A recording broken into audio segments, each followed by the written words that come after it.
Esse é uma cápsula e nós vamos falar agora sobre o Bolsonaro, que teve uma recaída na questão das urnas eletrônicas. É uma pena, ele estava indo para o caminho correto, ele estava aceitando a coisa da forma correta, indo para o caminho que eu falo aqui sempre, que é uma besteira questionar a urna eletrônica, não tem lógica isso.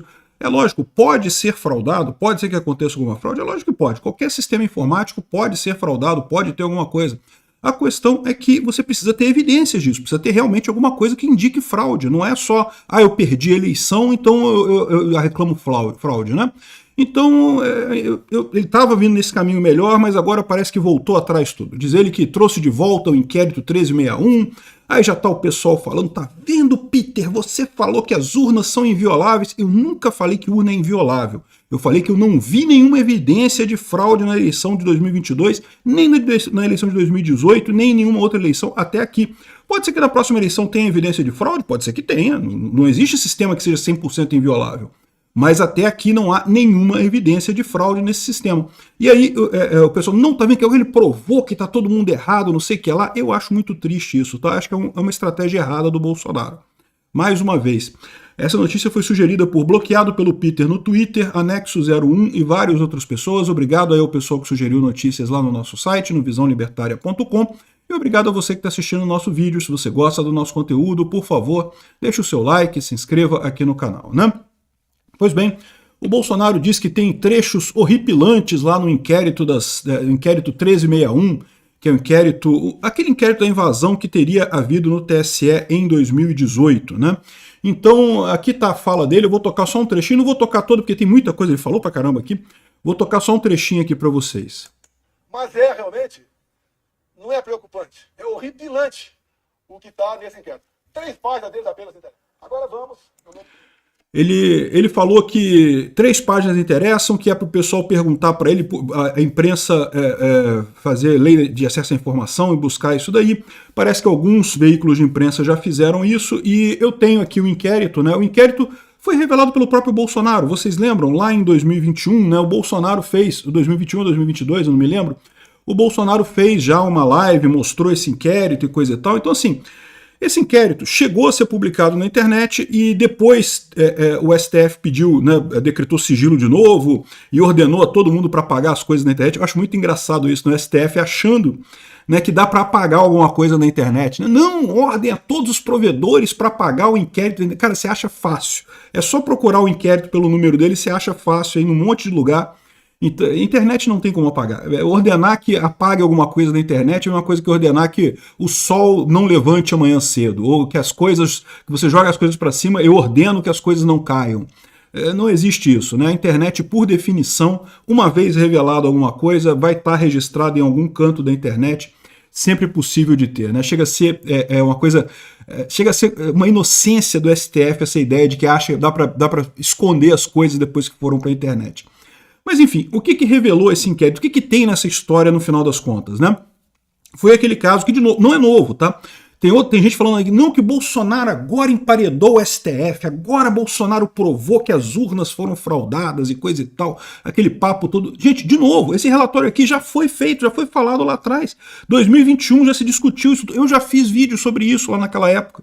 Então não tem absolutamente zero novidade nisso daqui. Tiro no pé do Bolsonaro trazer esse assunto de volta, né?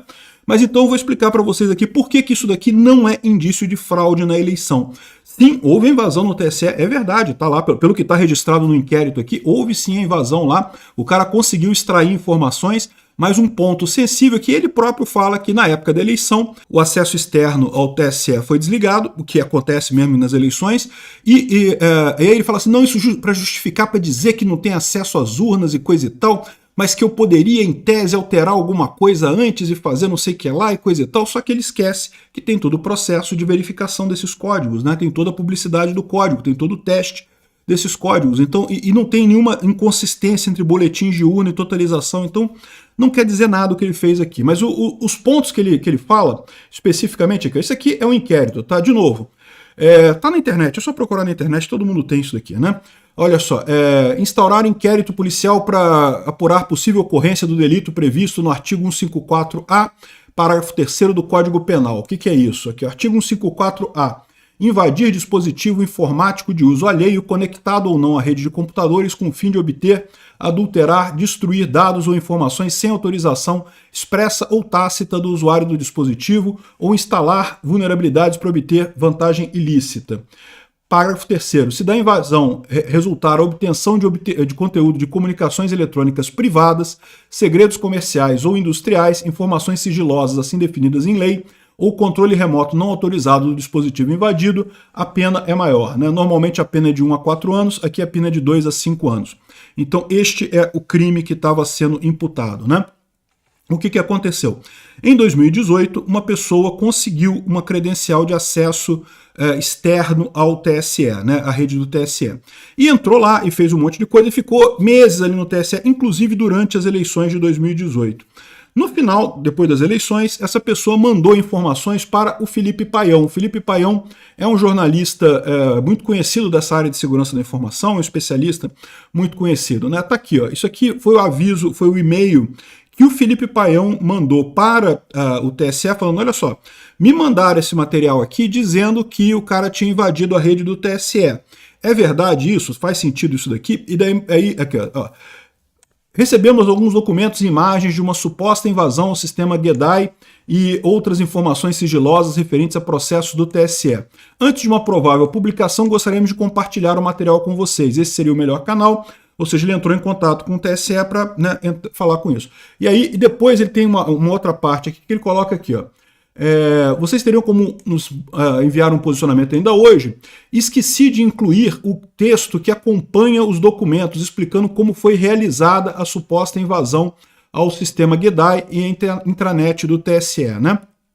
E aí, o cara fala aqui, ó, devido a falhas vulnerabilidades de aplicações desenvolvidas pelo próprio TSE, acabei tendo acesso remoto a um dos equipamentos ligados à rede, né? A gente já sabe, depois da investigação aqui no inquérito, fica esclarecido que não foi isso, tá? Ele conseguiu, através de uma outra pessoa que tinha esse acesso, ele conseguiu de alguma forma enganar essa pessoa, fazer um phishing scan qualquer e conseguiu a credencial de acesso de outra pessoa e dessa forma que ele entrou lá. Isso aqui está no inquérito aqui, né? Aqui, ó. Dessa forma tive acesso à rede interna do TSE por vários meses. Fiquei explorando a rede, inclusive entrando em diversas máquinas diferentes do TSE em busca de compreender o funcionamento dos sistemas de votação. Obtive milhares de códigos-fontes, documentos sigilosos e até mesmo credenciais, sendo login de um ministro substituto do TSE e não sei o que lá. Ou seja, ele pegou informação, um monte de informação lá. Isso ele conseguiu fazer, ele conseguiu tirar a informação. Mas lembra, para ter fraude na eleição, ele não basta ele tirar a informação, ele precisa adulterar alguma informação, ele precisa mexer em alguma coisa. Passadas algumas semanas, vi que os próprios técnicos do TSE perceberam a minha invasão e estavam tentando mudar a senha, mudar coisa e tal. Fizeram uma perícia para identificar, mas não conseguiram me expulsar. Ele continuou tendo acesso dele, né? Notei que no dia 7/9, a execução do pleito eleitoral de 2018, o primeiro turno das eleições, os técnicos cortaram o acesso ao VPN e ao correio, talvez para justificar que as urnas não possuem conexão com a internet. Mas, na verdade, segundo está constando aqui no inquérito também, o TSE sempre faz isso também, ele sempre corta mesmo o acesso à intranet no período eleitoral, é uma medida de diminuição de risco, né? Veja, por que o TSE tem alguns acessos externos? Como qualquer empresa, você tem profissionais que estão trabalhando à distância, né, que estão em lugar diferente do local de origem de trabalho sua. E aí você, como várias empresas no Brasil fazem, você tem um acesso VPN para entrar lá dentro da rede do TSE. A questão é, no período eleitoral, exatamente por ser um período mais crítico, não há nenhum trabalho externo que se justifique nesse momento. Então, se o cara está fazendo, sei lá, manutenção de roteadores, não, nesse período você fica paradinho aí, não faz nada durante a eleição, você não tem acesso e vai correr a eleição. É uma medida de redução de riscos, né? E, de fato, é exatamente isso que acontece, né? Ou seja, ele fala aqui que isso aconteceu e ele não teve acesso durante o período eleitoral, o que significa que a ideia de que ele teria feito uma fraude em 2018 é balela. Ele não teve acesso à rede durante o período das eleições. No período das eleições, o acesso dele foi cortado efetivamente, né? Aqui, ó. Mas isso não é bem, olha ele falando aqui, mas isso não é bem assim, pois qualquer cidadão com conexão à internet e conhecimento para tal sabe que poderia ter se utilizado para manipulação de aplicações responsáveis pelo sistema de votação, como Intercad, aplicação web Java ligada aos TREs e coisa e tal. Ou seja, o que ele está dizendo aqui é que ele poderia manipular os sistemas, os códigos-fontes que estariam lá e fazer essa alteração para acontecer a fraude, né? Mesmo com o corte dele lá. Só que esse tipo de coisa não é tão simples quanto ele descreve aqui. Por quê? Porque, como eu já falei para vocês em outras situações, o código-fonte lá é tratado com muito cuidado. Você tem todo um processo de inspeção, de verificação e coisa e tal. Não é como se ele pudesse alterar e nada disso seria detectado antes de ir para a urna, né? Além disso, o código-fonte fica todo em repositórios do tipo Git. Eu não sei se é Git que eles usam, nem repositórios de código-fonte, né? Esse tipo de repositório, qualquer um que seja usado, né, tem CVN, Git, SVN, tem um monte de tipos de repositório aí. Hoje em dia o mais usado é o Git. Eu imagino que eles usem o Git lá, mas não tenho certeza.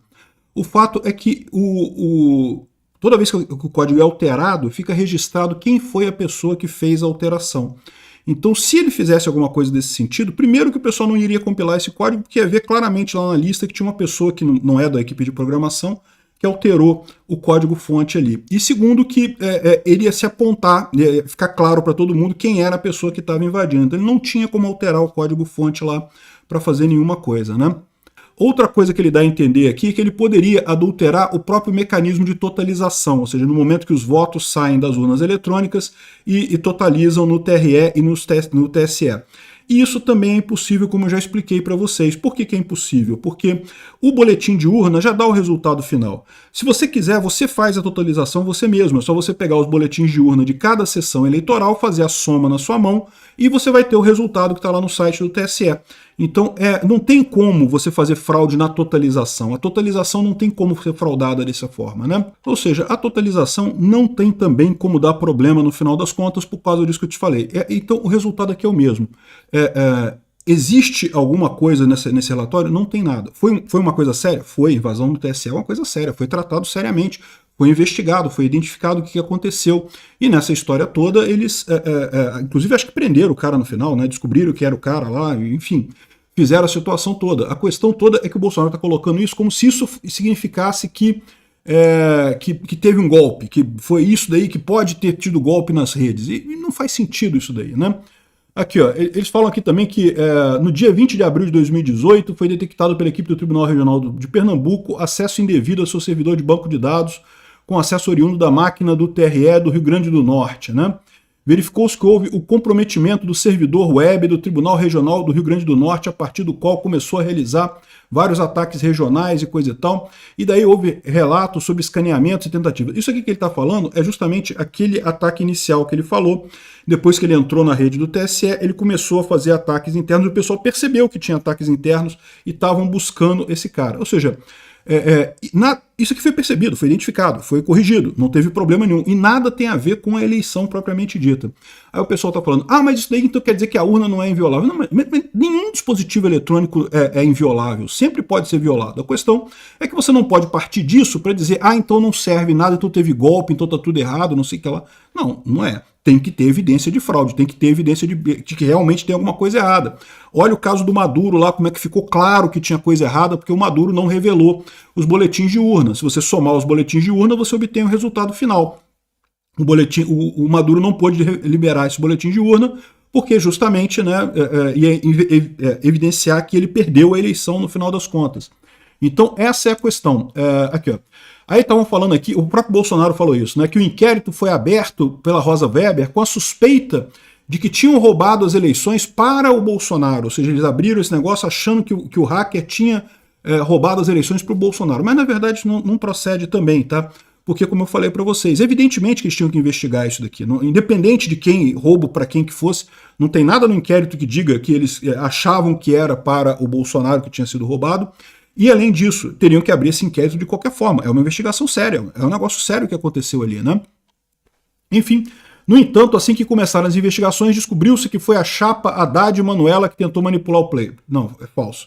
Não tem nenhuma indicação que foi a chapa Haddad e Manuela que fez a tentativa de coisa no pleito. Então, ou seja, no final das contas, isso aqui não faz sentido nenhum. Uma pena o Bolsonaro ter voltado para essa posição horrorosa dele.